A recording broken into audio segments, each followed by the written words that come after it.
तो फ्रेंड्स नमस्कार, स्वागत है आप सभी का आपके अपने स्टडी प्लेटफॉर्म दी नवोदय क्लासेस में। और आज मैं आपके लिए लेकर आया हूँ एएलपी की जो परीक्षा आने वाली है हमारी रेलवे की, एएलपी एंड टेक्नीशियन। ठीक है, एएलपी और टेक्नीशियन एग्ज़ाम के जो दृष्टिकोण से ये क्लासेस आपके लिए काफ़ी महत्वपूर्ण होने वाली है। तो आप लोग वीडियो को पूरा ज़रूर देखें, अंत तक देखें। और यदि चैनल पर नए आए हों तो चैनल को सब्सक्राइब करना ना भूलें। ठीक है, चैनल को सब्सक्राइब ज़रूर करें। तो अब हमारा जो एएलपी का फॉर्म भरने की जो लास्ट डेट थी वो आज ख़त्म हो गई। ठीक है, 19/2 तक ही फॉर्म भरे जाने थे। आपको मैं 1-2 दिन में सटीक जो डाटा रहेगा उसके साथ मैं आपको उसके बारे में अवगत करा दूंगा कि किस जोन से कितना फॉर्म भरा है। ठीक है, बाकी आपको अपनी जो प्रिपरेशन है उस पर ध्यान देना है। फॉर्म तो भरे ही जाते रहते हैं, ठीक, तो आपको अपना बेस्ट देने की कोशिश करना है। तो जो CBT 1 है, इसका CBT 1 है, ये आपका जून से, ठीक है, जो कैलेंडर जारी हुआ था तो जून से इन्होंने अगस्त के बीच में लेने का उसमें जिक्र किया है कैलेंडर में। तो जून से अगस्त के बीच में आपका CBT 1 करा लेंगे। ठीक है, इसके बाद जो CBT 2 है, ठीक है, ये इसको सितंबर में करा लेंगे। CBT 2 को सितंबर में करा लेंगे। और इसका जो एप्टीट्यूड टेस्ट होता है, एप्टीट्यूड टेस्ट को ये लोग रेलवे भर्ती बोर्ड ने कहा है कि वो इसको नवंबर में कंप्लीट कर देंगे। ठीक है, और DV है जो आपका वो दिसंबर में हो जाएगा।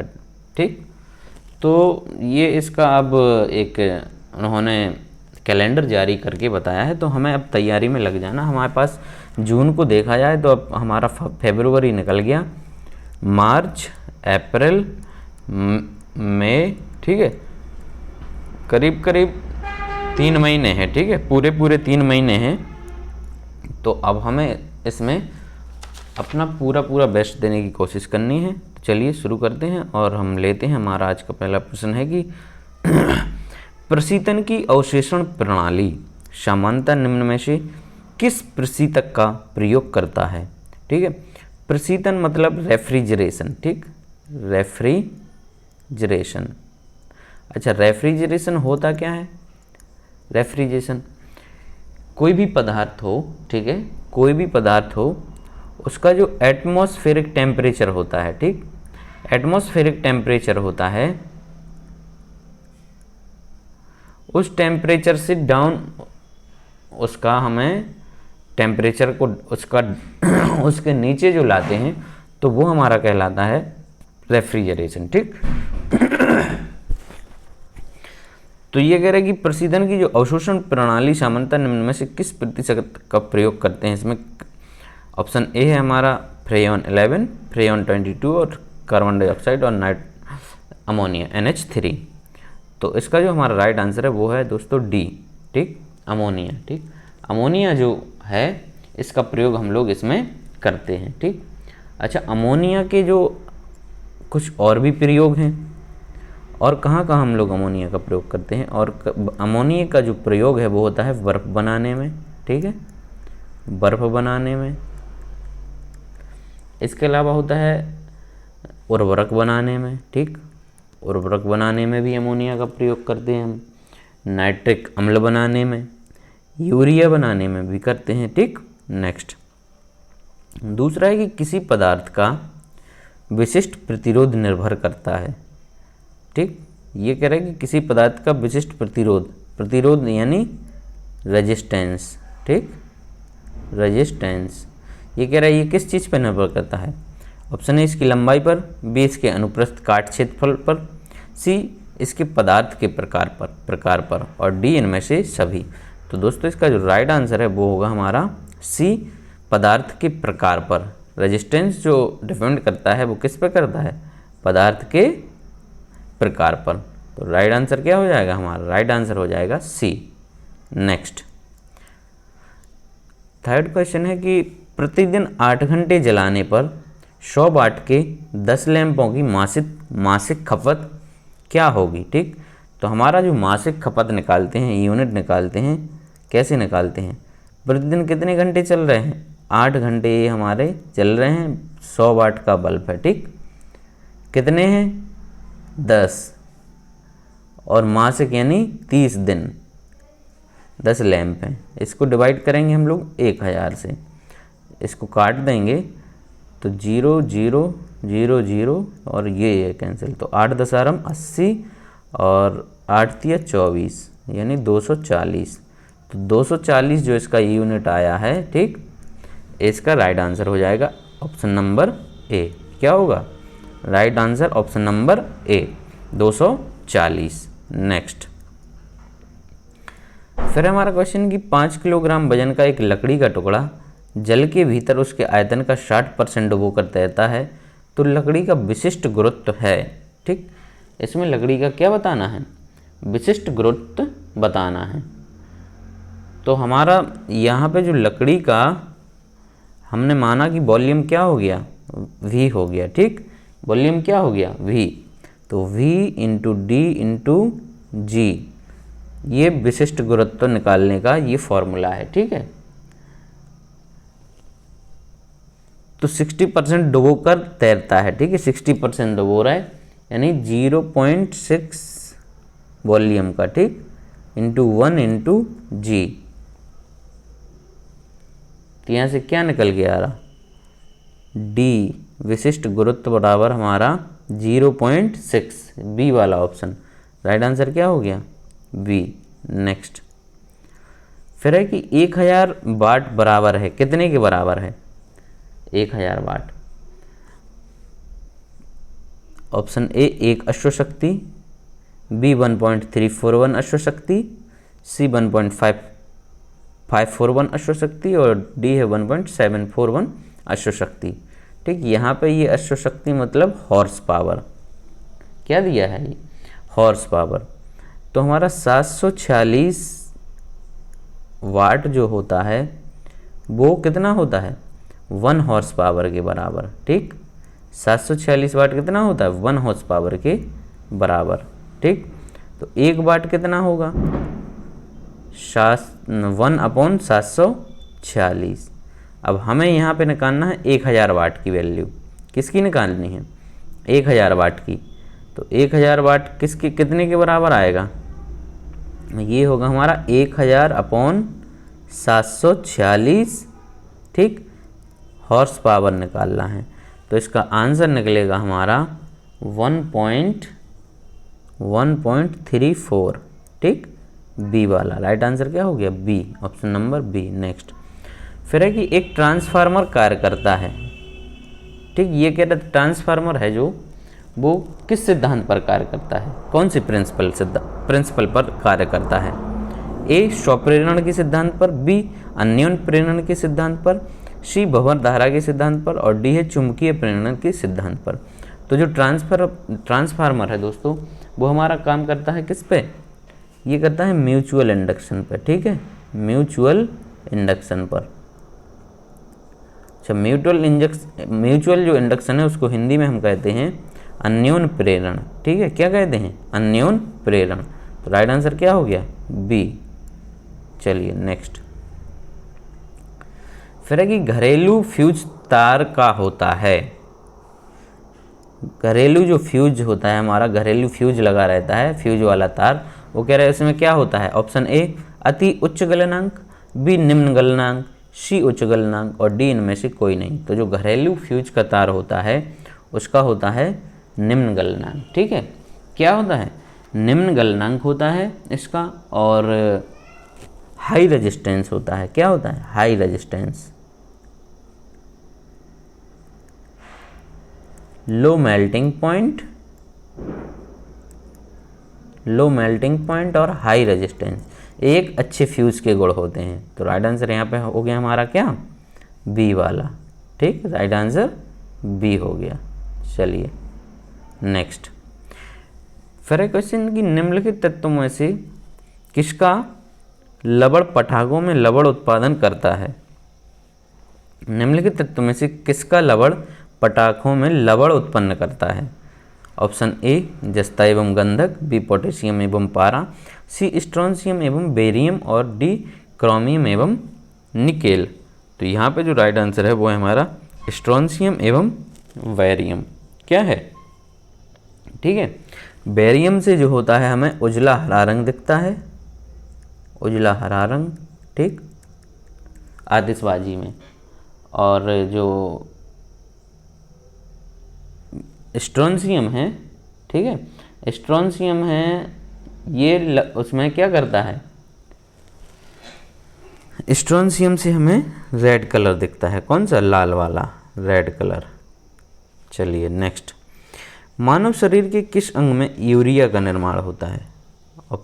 ऑप्शन ए है कि यकृत, बी बृहदअस्थि, सी अग्न्याशय और डी प्लीहा में। तो दोस्तों जो मानव शरीर में यूरिया का निर्माण है वो होता है हमारा यहाँ पर राइट आंसर ए। किस में? यकृत में। ठीक है, यकृत में। और जो यकृत है इसके बारे में कुछ और फैक्ट जान लीजिए। ठीक, यकृत इंग्लिश में हम इसको बोलते हैं लीवर। ठीक, तो लीवर या यकृत है जो वो हमारे शरीर की, मानव शरीर की सबसे बड़ी ग्रंथि है। क्या है? मानव शरीर की सबसे बड़ी ग्रंथि है। ठीक, और इसका जो भार होता है लगभग 1.5 kg होता है। ठीक, लगभग जो लीवर का जो वेट होता है वो कितना होता है? 1.5 kg। इसके बाद ये तो होगी शरीर की सबसे बड़ी ग्रंथि, और इससे मतलब दूसरी सबसे बड़ी कौन सी होती है? दूसरी सबसे बड़ी होती है अग्न्याशय। ठीक है, अग्न्याशय। चलिए नेक्स्ट, वायुमंडल में प्रकाश के विसरण का कारण है। ठीक, क्वेश्चन है कि वायुमंडल में प्रकाश के विसरण का क्या कारण है? ए कार्बन डाइऑक्साइड, बी धूलकण, सी हीलियम और डी जल वाष्प। तो वायुमंडल में जो विसरण का कारण है वो है धूलकण। राइट आंसर क्या हो गया? बी, धूलकण। नेक्स्ट, यदि पृथ्वी का द्रव्यमान वही रहे और त्रिज्या 1% कम हो जाए तो पृथ्वी के ताप पर जी का मान क्या होता है?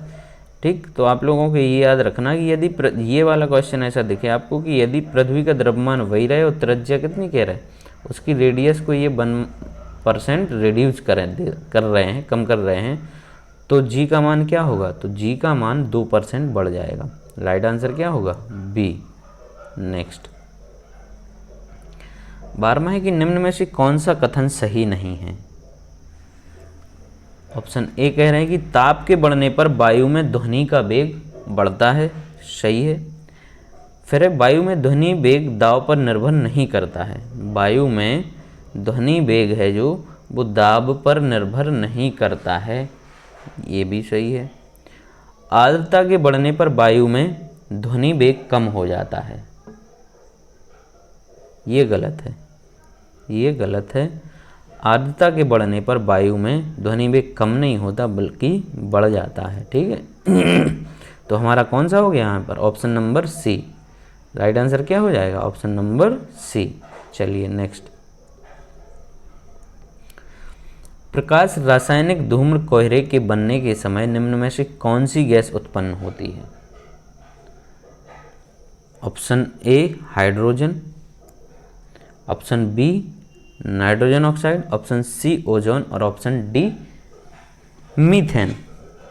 तो जो धूम्र कोहरा है, ठीक है, धूम्र कोहरे के बनने के समय जो गैस उत्पन्न होती है वो है, राइट आंसर यहाँ पे हमारा ऑप्शन नंबर सी ओजोन। ठीक है राइट आंसर क्या है? Option number C ozone. ठीक,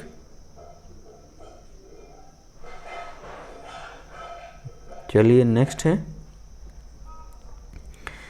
निम्न में से कौन सा कथन सही नहीं है? निम्न में से कौन सा कथन सही नहीं है? ऑप्शन ए कह रहे दूध में कोई भी विटामिन बी नहीं होता है। ये गलत है। ठीक है, यही सही नहीं है। राइट आंसर क्या हो जाएगा हमारा? ए वाला। ये कह रहा है कि दूध में कोई भी विटामिन बी नहीं होता है, जबकि ऐसा नहीं है। ठीक, विटामिन जो दूध में होता है उसमें विटामिन B1 पाया जाता है। ठीक, B1 पाया जाता है, B2 भी पाया जाता है, B6 पाया जाता है और B12 पाया जाता है। ठीक, बाकी ये कह रहा है कि विटामिन ए के अभाव के कारण त्वचा शुष्क तथा सल्की हो जाती है। ये तो सही है। जोड़ों में पीड़ा होना स्कर्वी के लक्षणों में से एक है। ये भी सही है। विटामिन B1 थायमिन के अभाव के कारण हृदयाघात हो सकता है। ये सारे सही है। ठीक है, ये सही नहीं था। अच्छा, कभी और इसमें जो रेलवे वाली वैकेंसी, रेलवे वाले एग्ज़ाम होते हैं, इसमें ये किस विटामिन की कमी से कौन सा रोग होता है ये भी पूछ लेते हैं। तो विटामिन ए की कमी से क्या होता है? रतौंधी। ठीक, और विटामिन बी की कमी से बेरी। विटामिन सी की कमी से जो होता है वो है स्कर्वी। ठीक, और डी की कमी से होता है रिकेट्स। डी की कमी से क्या होता है? रिकेट्स होता है। और ई की कमी से होता है बांझपन। ई की कमी से बांझपन। और के की कमी से रक्त का थक्का ना बनना। ठीक है, ब्लड का जो क्लॉटिंग होता है वो नहीं होती है, ब्लड क्लॉटिंग। नेक्स्ट है कि निम्नलिखित में से कौन सी मौसमी दशा बैरोमीटर के पठन में आए अचानक गिरावट को संकेत करती है? ठीक है, तो दोस्तों यदि बैरोमीटर के पठन में अचानक गिरावट आती है तो ऐसे समय में कौन सी मौसमी दशा आती है? तो वो है हमारा यहाँ पर राइट आंसर होगा ए, तूफ़ानी मौसम। ठीक है, यदि तूफ़ानी मौसम आता है तो बैरोमीटर का जो पठन होता है, ठीक है, रीडिंग होती है, उसमें अचानक, ठीक है, सडनली डिक्रीज हो जाती है वो। तो राइट आंसर क्या हो गया? Right answer A. नेक्स्ट, निम्नलिखित में से किसने सबसे पहले यह बताया था कि पृथ्वी गोल है? निम्नलिखित में से किसने सबसे पहले यह बताया था कि पृथ्वी गोल है? ऑप्शन ए अरस्तु, बी कोपरनिकस, सी टॉलेमी और डी स्ट्रैबो। तो दोस्तों ये जो सबसे पहले बताया था वो बताया था किसने? राइट आंसर है यहाँ पर हमारा ऑप्शन नंबर ए, अरस्तु ने। ठीक है, सबसे पहले अरस्तु ने बताया था कि पृथ्वी कैसी है? गोल है। ठीक, और पृथ्वी जो आकार में है 5वां सबसे बड़ा ग्रह है। 5वां सबसे बड़ा ग्रह। कुछ और है पृथ्वी के बारे में। जो पृथ्वी है, ठीक है, वो सूर्य के जो परिक्रमा करती है वो किस दिशा से किस दिशा में करती है? तो वो पश्चिम से पूर्व की ओर करती है। ठीक है, पश्चिम से पूर्व की ओर करती है। और इसके अलावा जो पृथ्वी अपने अक्ष पर झुकी है वो कितनी? 23.5 डिग्री। ठीक है, कितना झुकी हुई है? 23.5 डिग्री झुकी हुई है। नेक्स्ट, फिर है कि जब जल को 0 डिग्री सेल्सियस से 10 डिग्री सेल्सियस तक गर्म किया जाता है तो इसका आयतन क्या होगा? ऑप्शन ए बढ़ता है, बी घटता है, सी अपरिवर्तित रहता है, डी पहले घटता है और फिर बढ़ता है। ठीक, तो इसका जो राइट आंसर होने वाला है वो है हमारा डी, पहले तो घटता है, ठीक, फिर क्या होता है? ये बढ़ता है। तो 0 से 4 डिग्री तक, ठीक, 0 डिग्री सेल्सियस से 4 डिग्री सेल्सियस तो पहले ये घटेगा। इसके बाद 4 डिग्री सेल्सियस पर जो पानी का आयतन होता है वो न्यूनतम होता है। पानी का जो आयतन होता है वो क्या होता है? न्यूनतम होता है, न्यूनतम। इसके बाद जैसे ही 4 से आगे बढ़ेंगे तो इसका फिर क्या होगा? आयतन होगा वो बढ़ने लगेगा। ठीक, 4 से आगे बढ़ने पर क्या होगा? इसका आयतन बढ़ने लगेगा। नेक्स्ट, भारत में अधिकतम विद्युत शक्ति प्राप्त होती है। ऑप्शन ए कह रहे हैं कि ताप विद्युत से, बी जल विद्युत से, सी अणु ऊर्जा से और डी सौर ऊर्जा से। तो दोस्तों जो अभी भारत में अधिकतम जो शक्ति प्राप्त होती है वो होती है ताप विद्युत से। राइट आंसर क्या है हमारा? ए, ताप विद्युत से। ठीक, इसके बाद अगला देखते हैं, रुइयां स्वर्ण कप। रुइयां स्वर्ण कप का संबंध किस खेल से है? Option A tennis, B table tennis, C bridge और डी पोलो। तो यहाँ पर जो राइट आंसर है वो है हमारा सी ब्रिज। ठीक है, रुइयां स्वर्ण कप है जो वो किस खेल से है? ब्रिज से। ठीक है, इसके बाद आगे बढ़ते हैं हम लोग।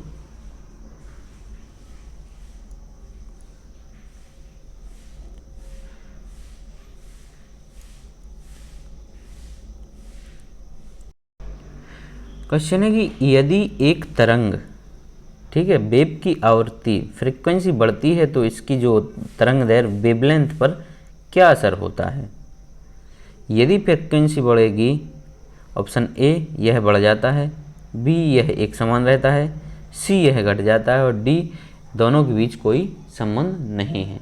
ठीक, तो यदि तरंग की जो फ्रीक्वेंसी बढ़ती है, यदि किसी वेव की जो फ्रीक्वेंसी बढ़ती है तो उसकी जो वेवलेंथ होती है वो क्या होती है? घट जाती है। राइट आंसर क्या हो गया? सी, वेवलेंथ क्या होगी? घट जाएगी।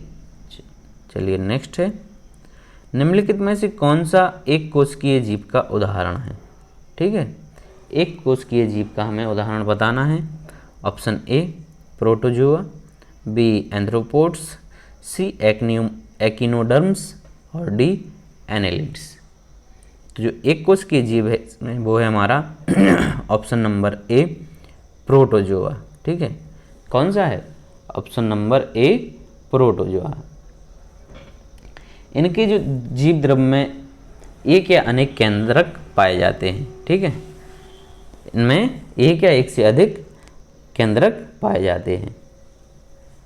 चलिए नेक्स्ट है, कुचिपुड़ी नृत्य शैली का प्रारंभ भारत के किस भाग से हुआ है? कुचिपुड़ी जो नृत्य शैली है वो कह रहा है कि option A Tamil Nadu, B Maharashtra, C Andhra Pradesh और डी उड़ीसा। तो कुचिपुड़ी जो है वो है कहाँ का? ये आंध्र प्रदेश का नृत्य है। कहाँ का? आंध्र प्रदेश राज्य का ये शास्त्रीय नृत्य है। तो राइट आंसर क्या हो जाएगा? सी। चलिए नेक्स्ट है,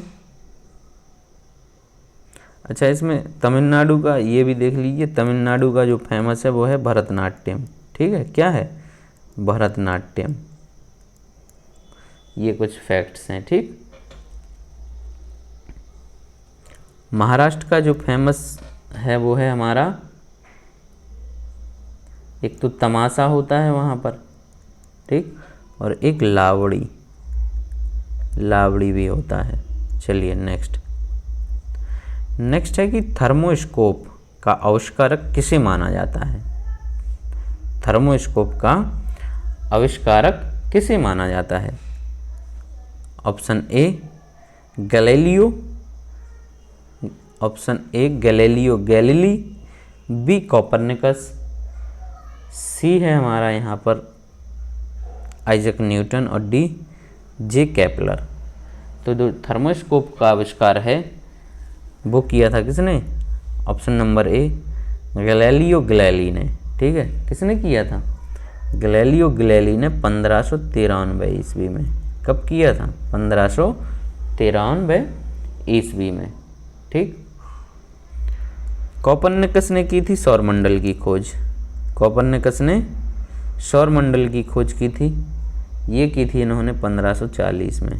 ठीक, आइजक न्यूटन का है ये थ्योरी ऑफ रिलेटिविटी के लिए फेमस है। ठीक है, और केपलर जो थे इन्होंने ग्रहों की गति के बारे में बताया था, ग्रहों की गति के बारे में। ठीक, नेक्स्ट फिर है कि 1 डेकालीटर कितना होता है? 1 डेकालीटर कितना होता है? तो 1 डेकालीटर जो होता है वो है हमारा यहाँ पर right answer option number B 10 litre के बराबर। ठीक है 10 लीटर के बराबर। 1 decalitre is equal to 1 decalitre is equal to 10 litre. ठीक, और 1 हेक्टोलीटर 1 हेक्टोलीटर वो होता है 100 लीटर के बराबर। 1 लीटर में कितने गैलन होते हैं? 1 लीटर में होते हैं 0.22 गैलन, ठीक, 0.22 गैलन। नेक्स्ट, हमारे चंद्रमा का चक्कर लगाने वाला पहला उपग्रह कौन सा था? चंद्रमा का जो चक्कर लगाने वाला था पहला उपग्रह, ये कह रहा है कौन सा था? ऑप्शन, तो यहाँ पे हमारा राइट आंसर है ऑप्शन नंबर बी, लूना 10। ठीक है, क्या है ऑप्शन नंबर बी, लूना 10। चलिए,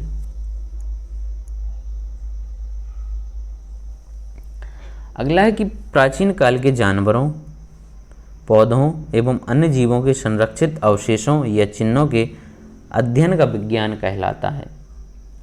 क्या कहलाता है? ऑप्शन ए, नृविज्ञान या एंथ्रोपोलॉजी, बी, पुरातत्व विज्ञान आर्कियोलॉजी, सी, जीवाश्म विज्ञान पैलेंटोलॉजी, और डी, औषध विज्ञान फार्मेकोलॉजी। तो जो प्राचीन काल के जानवर, पौधे एवं अन्य जीव को संरक्षित अवशेष या उनके चिन्हों के अध्ययन का जो विज्ञान कहलाता है वो है हमारा ऑप्शन नंबर सी, जीवाश्म विज्ञान। ठीक है, क्या है? जीवाश्म विज्ञान या पैलेंटोलॉजी। ठीक है, जीवाश्म विज्ञान या पैलेंटोलॉजी। ठीक, एंथ्रोपोलॉजी में हम लोग मानव विकास, मानव शरीर के विकास के बारे में स्टडी करते हैं। ठीक है, उसके मानव संबंधी है, उस मानव विकास, रीति रिवाज, इतिहास, परंपराओं के बारे में हम लोग इसमें स्टडी करते हैं। ठीक, और जो आर्कियोलॉजी है, पुरातत्व विज्ञान, ठीक है, ये पुरातत्व संबंधी विज्ञान है। ठीक, नेक्स्ट, फिर है कि निम्नलिखित में से किसे मार्स गैस भी कहा जाता है? काफ़ी फेमस क्वेश्चन है, मार्स गैस किसे कहा जाता है? तो राइट आंसर है यहाँ पर सी, मीथेन। ठीक है, CH4, मीथेन को क्या है? मार्स गैस भी कहा जाता है। Right answer C. नेक्स्ट, धमनियाँ या आर्टरीज रक्त का वहन करती हैं जो कि भरी होती हैं। ठीक, जो धमनी या आर्टरीज होती हैं वो कह रहे ये रक्त का क्या करते हैं? ये उनका वहन करती हैं। तो इनमें क्या भरा होता है? ऑप्शन ए कह रहे हैं कि ऑक्सीजन, बी कार्बन डाइऑक्साइड, सी टॉक्सिन और डी लिपिड्स। तो ये इनमें भरा होता है option number A, oxygen. Right answer क्या हो जाएगा?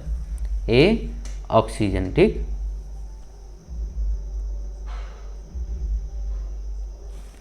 और जो आर्टरीज होती हैं ये क्या करती हैं? ये जो है हमारा हार्ट होता है, जो हार्ट, ठीक, हार्ट से ब्लड को हमारे बॉडी में ले जाती हैं। ठीक है, हार्ट से कहाँ ले जाती हैं? हमारी बॉडी में ले जाती हैं। हम इनको आर्टरीज कहते हैं। ठीक है, और धमनी, जो आर्टरीज होती हैं या धमनियाँ होती हैं, इनमें कैसा ब्लड होता है? तो इनमें शुद्ध रक्त होता है। ठीक, कैसा होता है? शुद्ध रक्त बहता है इनमें, शुद्ध रक्त या ऑक्सीजन वाला। ठीक, तो जो ऑक्सीजन वाला हमारा ब्लड होता है वो शुद्ध कहलाता है। लेकिन इसमें एक अपवाद है पल्मोनरी। ठीक, ये पल्मोनरी जो आर्टरीज होती है, पल्मोनरी धमनी होती है, इसमें होता है अशुद्ध रक्त। कैसा होता है? अशुद्ध रक्त। वैसे नॉर्मली जो आर्टरीज होती हैं उनमें शुद्ध रक्त होता है। ठीक, चलिए